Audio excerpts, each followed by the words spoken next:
Our next speaker, Joseph Kerry, is a New York Times and USA Today #1 best-selling author, having co-authored Common Sense, The Case Against an Out-of-Control Government with Glenn Beck, which sold over 1.5 million copies and is published in several languages, including Chinese and Korean. Joe is the managing partner at Littlecloud Media, a strategic digital and broadcast media company, and serves on the board of several organizations, including the Sutherland Institute and the Colonial Flag Foundation. Joe is the founder of Bible Rescue, a national nonprofit organization based in Ogden, which rescues and reunites family Bibles with living family members. And Joe is also a good friend of mine, whether he wants to say that publicly or not. Please welcome Joe Kerry.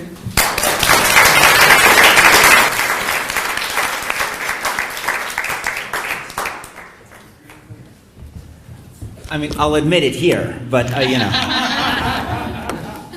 have to tell you, I have been in several meetings where Kristen's name has come up, and sometimes it's in a positive way, and sometimes like, wow, what can we do just to keep her quiet?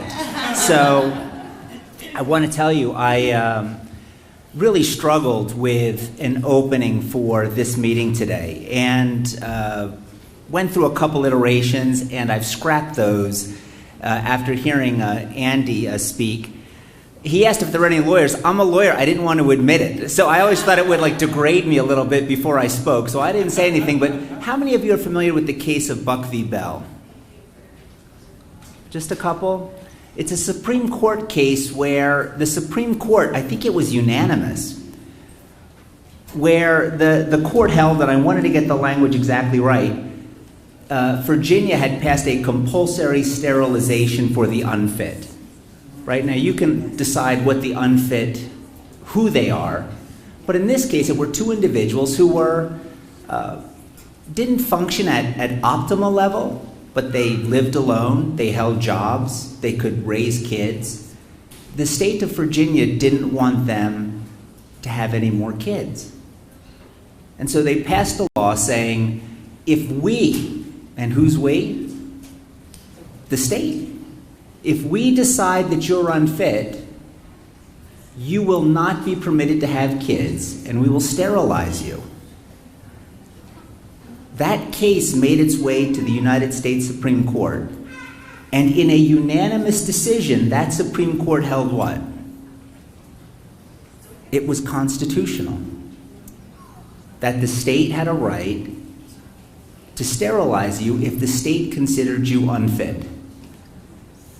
That's mind-boggling. When was that case overturned? Never. That case is still good law today. Think about that. That's amazing, and it's startling. But we don't hear about it, and we don't discuss it. And I think that's why it shows the importance of what you guys are doing today. Because the reason I struggle with this is I think you guys are the tip of the spear. You talk about those issues that politicians don't want to talk about. The media typically mocks, right? So when you decide to take the stand that you have taken, you have really said, I'm going to put a giant bullseye on my back.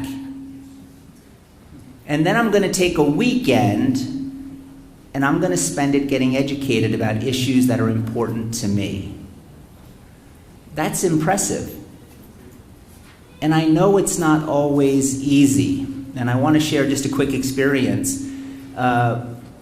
We were at breakfast one time, and my wife at the time found out that they were playing live streaming a radio music onto the buses. And this was we live in the suburbs of Philadelphia. And they were live streaming a radio station into the bus. This is elementary school. Do they do that here in Utah? Do you guys have the radio? Okay. So very inappropriate. It was very salacious and just innuendo-filled morning talk show. So my wife announces, I'm going to take this issue to the school. This isn't right. We had 3 mortified kids sitting at the breakfast table. Mom, you can't do that. If people find out that you're the one who went to the school and got all the music off the buses, we'll never survive. We're not going to make it. Mom was undeterred, and she went to the school, and she told the school, you guys should not be streaming this kind of music onto the bus for kids this age, elementary school. I was silent during breakfast because I didn't want to be part of her. I didn't want to end up at a school board meeting talking about inappropriate music on a school bus. Can I tell you it never got that far? That she talked to the superintendent and the decision was made within a week to stop streaming that channel on the bus because one person said, I'm going to take a stand. I'm going to do something that I feel is right. I think you guys are doing that every day. You will not win every battle, and you'll probably rack up more losses than wins. But let me fast forward 10 years, because that was in elementary school. My kids are now in high school. They have a social justice type of event outside. They ask all the kids to go to it. My teenage son, he comes home and he says, yeah, Dad, they had us go out there. They wanted us to rally around for this event. I didn't go. I'm like, wait, did everybody else in the classroom go? He's like, yeah, a lot of the kids went. Did all the teachers go? All the teachers went. I said, well, what happens to the kids that didn't want to participate? Well, they sent us to a room and we just got to sit there for an hour. So out of a school of about 3,000 to 4,000 kids, there were just 6 kids who said, I don't want to participate. And that taught me a valuable lesson, because whether you win or lose the actual fight, your legacy is there. And your legacy is one that our rights are worth protecting. Our rights are worth taking a stand for. And so I want to thank you for that example. And I don't know where Kristen went, but there she is. I think, and I'm sure this has already been done, I think we need to give Kristen just...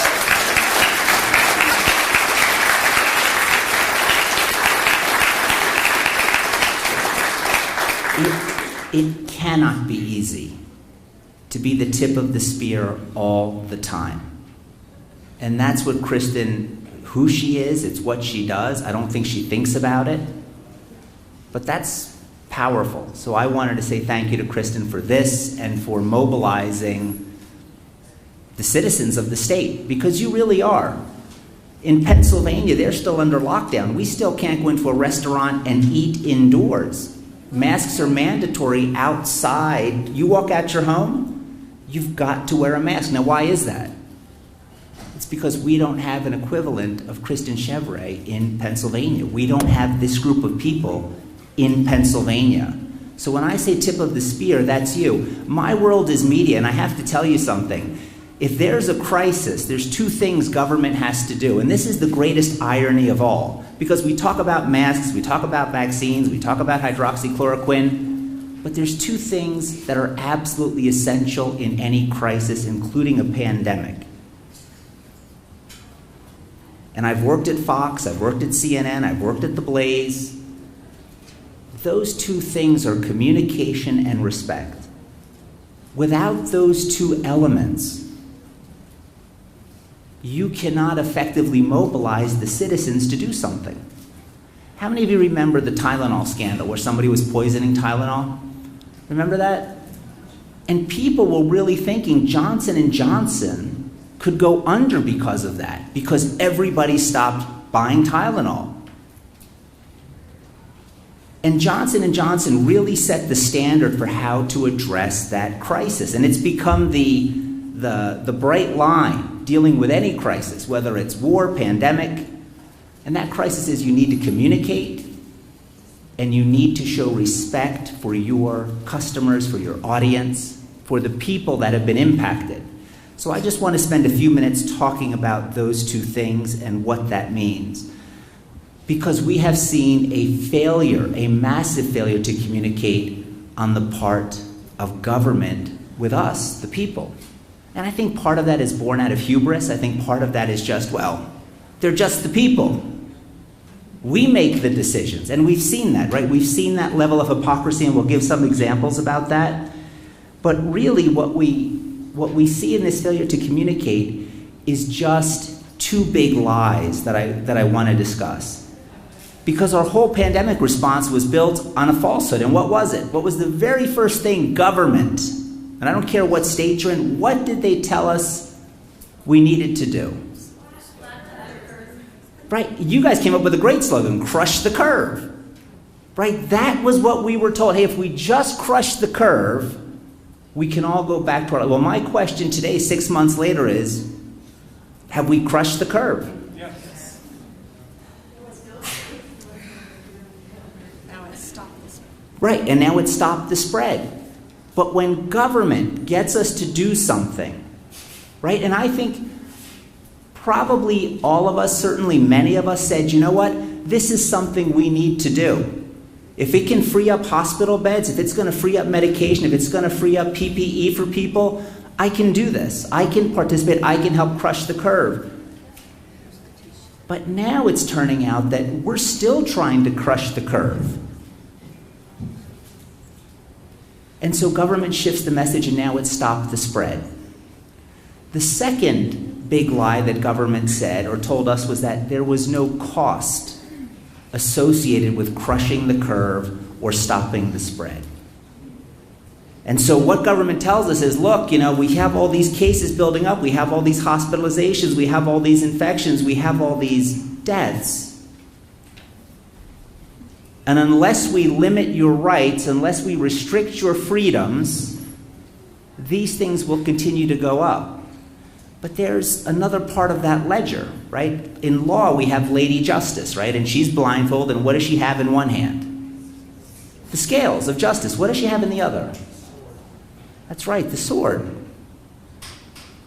And so what government is telling us, hey, there's only one part of this balance you need to focus on. You need to focus on everything that we think coronavirus is doing, that the pandemic is causing. But there's this other side of the ledger. And that's the millions of people who didn't get the medical care and the medical treatment that they need. It's the millions of people who have just truly been... My grandmother is 100 years old. When I told her she had to wear a mask to go to the store, she hasn't been to the store because she refuses to wear the mask.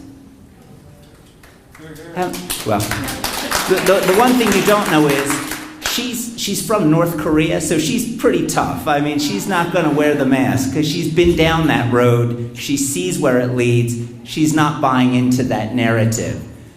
But so we talk about the physical, but how many millions of people are not going to go back to church? How many millions of people are going to be okay with the government, you know, the contact tracing? These are the things that this group brings to the attention of the populace. And if it's not you, there truly is no one else occupying that space. So in closing, I want to focus on two things. I want to share a story about effective communication, and then I want to talk about the respect end, because it's almost like we're being made fun of, right? When you have people coming out and saying, you need to wear a mask, and then the same esteemed doctors that are telling us that, we see them when they think there are no cameras. What are they doing? Not wearing masks. They're not wearing, and it causes people, like people who are truly searching, to say, I don't understand. But when you lose the trust and respect of the people, it's hard to get that back. Have you heard the story of Nashville? This just came out a couple days ago. Right? So what happens in Nashville? They close down all the bars, all the restaurants because of COVID. The government's doing contact tracing in Nashville, Tennessee, and they discover that, wow, I think it was 22. There's only 22 cases that they say is linked to COVID coming out of bars and restaurants. So there's this email exchange between the health department and the mayor's office about, look, there's only 22 people.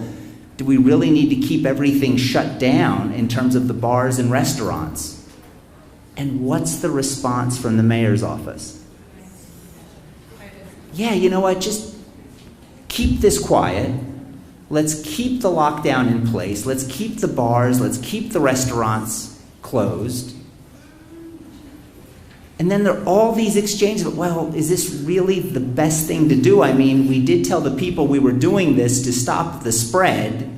It looks like we've effectively stopped it. It looks like these aren't the epicenters for the virus that we thought it was.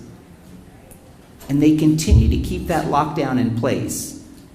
And remember, if we only look at this side of the scale, we don't consider the impact over here. Most importantly, we don't consider the loss of trust in the people. So now the city council they've passed a resolution condemning the mayor, but here's someone who kept people out of their business, kept people out of their livelihood, and what's the consequence? It might be political, but more importantly, the people lose trust in the response. And I think that's what we're seeing now, because when government comes out and says it's about crushing the curve, and it turns out it's not about that, what happens when those same officials come out and say, well, really it's about... We become skeptical, and rightfully so. I was thinking about this. When you get on an airplane, what do they say? Well, in case there's depressurization in the cabin, what do? Who gets the mask first? Well, it goes to, you do. No, your kids, right? It goes to the kids first, right? No, adults first. Oh, I'm sorry. I'm in Philadelphia. I don't know. No. That's exactly right. They say put it on you first and then the kids. Well, what if the next flight you got on, they said, you know what, we got that wrong, put it on the kids first and then put it on you. And then you got on another flight and they said, no, make sure. Isn't that what we're seeing? I mean, wasn't this like the fifth reversal from the CDC on masks? Masks are good. No, you don't need masks. And then I see the director of the CDC testifying before Congress. And what does he say? This mask may be more effective than the vaccine. But when he's talking, what is he doing with the mask? Holding it. He's got his hands over the face of it. He's touching the mask. He's putting it down. He's putting it back on. And this is the director of the CDC. And then they tell you and me, it's imperative that you wear this. I think those are the things that we have to be cognizant of, because I think that helps us understand the issues, but more importantly, I think those are the things that the government officials have to be cognizant of. Because there's a huge gap of people, right? There are the people on this side, there are the people on this side, but the vast majority of people are here. And they're really looking for the truth. They really want to make the right decisions for themselves and their family. And because government has been so, let's put it delicately, inartful. No, she got it. Because they've been so inartful about the way they've articulated their response, it's just causing a tremendous amount of uncertainty. When you say the government needs to know how many people were in your home last night so we can contact trace them, but we're not going to contact trace the thousands or hundreds of protesters and rioters, good people say, I don't understand that.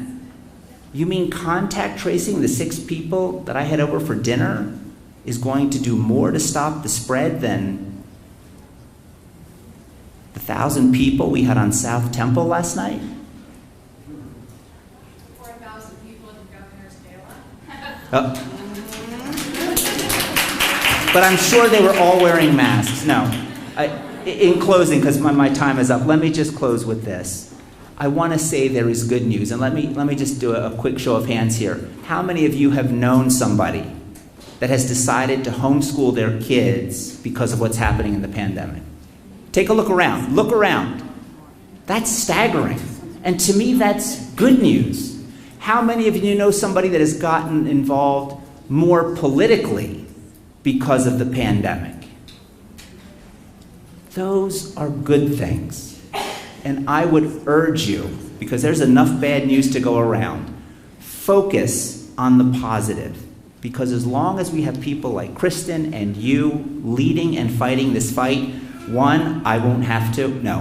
One, you're in good hands. And two, let's focus on the positive, because there are some long-term trends that are going to emerge from this pandemic that are really going to be phenomenal. Thank you very much.